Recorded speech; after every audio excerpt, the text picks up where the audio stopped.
এখন অনেকের অন্যতম একটা সমস্যা হচ্ছে সারা রাত বিছানায় ছটফট করতে থাকা এবং ঘুম না আসা।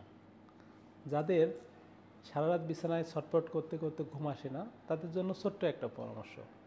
যদি আপনি বিছানায় শোয়ার পরে দেখেন আপনার 15 মিনিটের মধ্যে ঘুম না আসে, তাহলে আপনি আর বিছানায় থাকবেন না।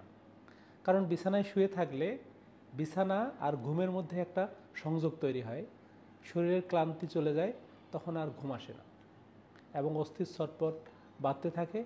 রাতটা যেন একটা বিভীষিকাময় অবস্থা তৈরি হয়। এই সময় আপনি বিছানা থেকে উঠে একটু পাশের রুমে যেতে পারেন, বা ওই রুমেই আপনার ধর্মীয় কাজ করতে পারেন, বই পড়তে পারেন, রিল্যাক্সেশন করতে পারেন, ভিডিও দেখে দেখে মাইন্ডফুলনেস করতে পারেন।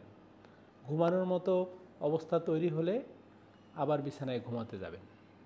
কিন্তু ঘুমানোর টাইম পরের দিন একই সময়ে ঘুমাবেন। ঘুমানোর টাইম যেন এলোমেলো না হয়, সেদিকটা খেয়াল রাখবেন। মানসিক স্বাস্থ্যের যত্ন নেবেন। ভালো থাকবেন।